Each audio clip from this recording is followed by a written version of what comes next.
प्रभु का धन्यवाद करती हूँ सुंदर समय के लिए, संगति के लिए, करुणा और दया के लिए, हर एक आशीष और बरकत के लिए जो उसने हम पे दी और हम धरती पे जिंदा हैं और उसका नाम ले रहे हैं। तो परमेश्वर हमें आशीष और बरकत दे, सारी महिमा परमेश्वर के लिए मिले और परमेश्वर के लिए वचनों को चारों तरफ फैला दो जो उसके सच्चे वचन हैं। और ये सब हम मसीह अच्छे से कर सकते हैं तो परमेश्वर को भाता है। तो प्रभु यीशु मसीह के नाम से मांगते हैं, आमीन और जय मसीह की। Praise the Lord. भाई बहनों, आपको आशीष और बरकत परमेश्वर की मिलती रहे। तो डैनियल का अध्याय 4। जब नबूकदनेस्सर का राज्य ख़त्म हो गया और वो मर गया तो उसका बेटा उसकी जगह राज्य करने लगा।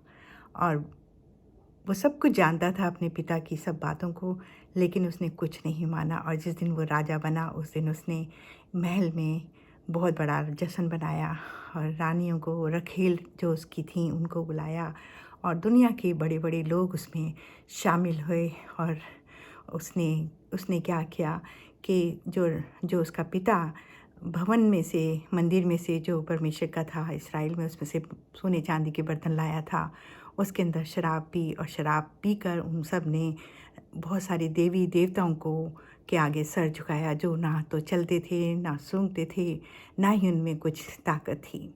और वो सब ये बना ही रहे थे। तो राजा का बेटा एक एक हाथ दिखता है और दीवार पे वो कुछ लिखता है और वो खून से लिखा जाता है। राजा और सब लोग देखकर ये बात बहुत घबरा जाते हैं और राजा सुबह सुबह उठकर सब लोगों को आदेश देता है कि फिर जितने पंडित हैं और जितने भी तांत्रिक हैं, जितने जादू टोना करने वाले हैं, जितने बुद्धिमान हैं, सबको इकट्ठा करो और इसका अर्थ मैं जानना चाहता हूँ कि इसमें दीवार पे क्या लिखा है।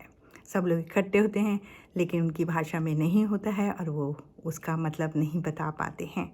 और राजा बड़ा दुखी होता है और कहने लगता है, क्या मेरे राज्य में कोई ऐसा व्यक्ति नहीं जो इसका अर्थ समझा सके।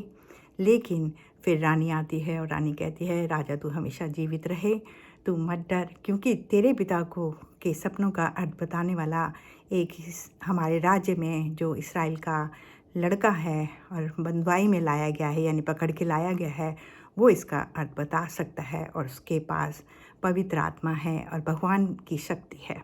फिर डैनियल को बुलाया जाता है और डैनियल से सब बातें पूछी जाती हैं। तो डैनियल कहता है कि देख, तेरे पिता ने बहुत घमंड किया था जिसके कारण 7 साल उसने दुख उठाया और परमेश्वर को वो जानता था, फिर भी उसने घमंड किया और परमेश्वर ने उसे माफ़ नहीं करा था। लेकिन उसने परमेश्वर को अपना लिया था, इस कारण उसका राज्य बहुत अच्छा चला और सोने चांदी के समान उसका राज्य चमकता रहा।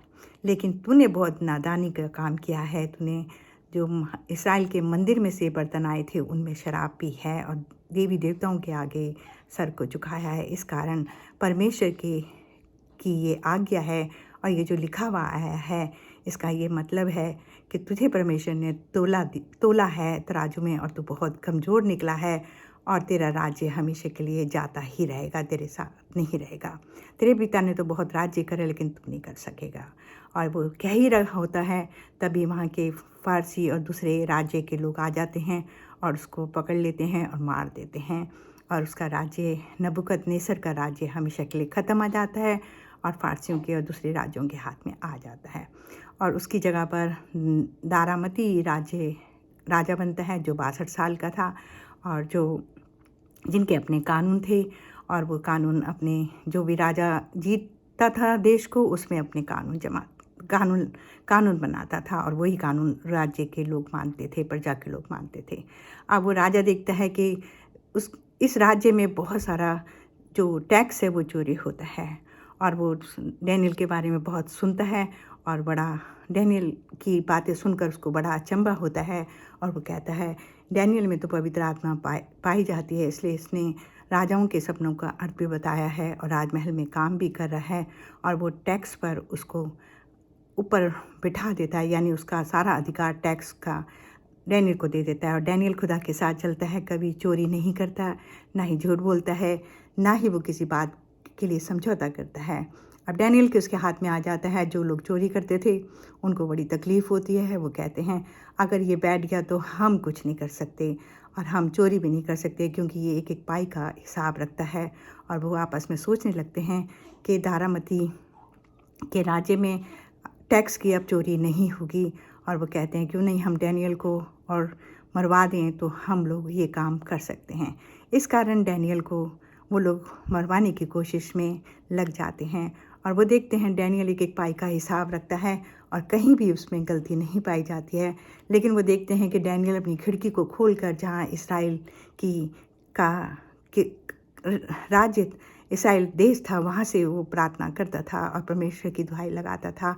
तो इसको वो कहते हैं आपस में कि हम इसके जो भगवान को ये मानता है देवता को या यहोवा को, उसके कारण हम इसको पकड़वा सकते हैं।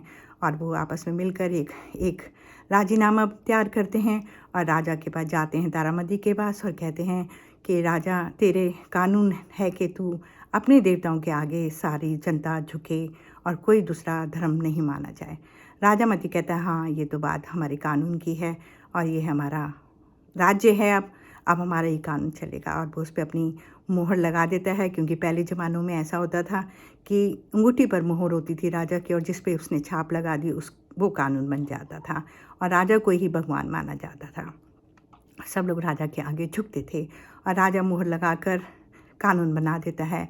अब वो देखते हैं कि किस तरह से हम डैनियल को पकड़वाएं और वो देखते हैं कि डैनियल फिर अपनी खिड़की में जाकर इसराइल की तरफ मुँह करके प्रार्थना करता है। और फिर वो आते हैं, वो कहते हैं देख राजा, जिसको नबूकदनेस्सर बंदी बना के लाया था और तूने उसको टैक्स पर बड़ा बनाया है, वही आदमी तेरा कानून नहीं मानता है। अगर वो नहीं मानेगा तो और लोग कैसे मानेंगे। और तूने एक कानून बनाया है कि जो नहीं मानेगा उसको शेर की जहाँ शेर रहते हैं उनके अंदर गड्ढों में डाल दिया जाएगा ताकि शेर उनको खा जाए। तो राजा डैनियल से बहुत प्यार करता था उसकी ईमानदारी पर, और उससे डरता था क्योंकि पवित्र आत्मा उसमें थी। तो राजा कहता है नहीं नहीं भाई ऐसा नहीं करते, हम डैनियल को उस पद से हटा देते हैं जो उसको मिला है और इस देश से निकाल देते हैं। लेकिन लोग नहीं मानते, जो 5 लोग थे हैं वो कहते हैं नहीं राजा, आज तू कानून तोड़ेगा तो कल सारे लोग तेरा कानून तोड़ेंगे। और वो इस बात के लिए राजा के आगे कहते हैं नहीं ऐसा नहीं हो सकता, तेरा कानून है। वो कहता है चलो ठीक है। फिर डैनियल को बंद करके कपड़े रस्सियों से और उसको शेर की गुफाओं में डाल दिया जाता है। और रात भर राजा सोता नहीं है क्योंकि डैनियल की फ़िक्र करता था राजा। और सुबह सुबह वो अपने अधिकारियों को लेके जाता है और जहाँ डाला गया था उसका ढक्कन हटाता है और डैनियल से पूछता है कि डैनियल क्या तू ठीक है, क्या तेरे परमेश्वर यहोवा ने तेरे को बचा लिया है। तो डैनियल अंदर से कहता है हाँ राजा मैं बिल्कुल ठीक हूँ, मेरा परमेश्वर महान है और राजाओं का राजा है। और इन शेरों का भी उसने मुंह बंद कर दिया है और डैनियल को निकाला जाता है। और फिर राजा पूरे राज्य में एक भविष्यवाणी करता है कि देखो अब डैनियल के ही परमेश्वर को सब लोग मानेंगे, उसके आगे सर झुकाएंगे, और जो उसके भगवान को नहीं मानेगा परमेश्वर यहोवा को, उसके टुकड़े टुकड़े करा दिया जाएंगे। इस तरह से राजा मती का भी जो शासन था, साम्राज्य था, उसमें परमेश्वर का नाम लिया जाता है डैनियल की वजह से। तो भाइयों बहनों बड़े बड़े चमत्कार हमारा परमेश्वर करता है और जिस पे दया करता है उस पे दया करता है, जिसको संभालता है और जिसको वो चाहता है ज़मीन पे से उठाकर उसको भिखारी बना देता है क्योंकि वो वादे का परमेश्वर है। तो हम लोग अगर परमेश्वर की वचनों को सुनते हैं और उस पर विश्वास लाते हैं तो हम भी लोग भी डैनियल की तरह हो सकते हैं, क्योंकि परमेश्वर के लिए कोई मनुष्य अच्छा या बुरा नहीं है, वो तो बस मन को देखता है और अच्छाई को देखता है। और वो जो अच्छे होते हैं, जो उसकी मर्ज़ी को पूरा करते हैं, जो धर्मी होते हों, उनको वो दया भी करता है और कहता है कि तुम मुझे मानो तो मैं स्वर्ग से भी खोल दूंगा और वहाँ से भी तुझे आशीष, सब लोगों को आशीष दूंगा। और इसीलिए उसने जगत से इतना प्यार किया कि अपने इकलौते बेटे को दे दिया, जो उस पर ईमान लाएगा वो हमेशा की ज़िंदगी पाएगा और कभी भी मरेगा नहीं और परमेश्वर के पुत्र के साथ जीवन गुजारेगा। तो भाई बहना, ऐसा परमेश्वर कौन सा है जिसने कुछ नहीं लिया, सब कुछ अपने लोगों के लिए किया और इस जगत से क्या प्यार किया। और हम जो निकम्मे, हम जो गुनाह से ही पैदा हुए हैं, हम अपनी गलतियों को कभी नहीं देखते और परमेश्वर को दोष दे देते हैं हर बात के लिए। तो भाइयों बहनों, हमें ऐसा नहीं करना चाहिए, परमेश्वर के वचनों को सुनना चाहिए और परमेश्वर की आज्ञाओं को मानना चाहिए। जो 10 हुक्म दिए हैं उनमें से एक में भी चूक नहीं करनी चाहिए।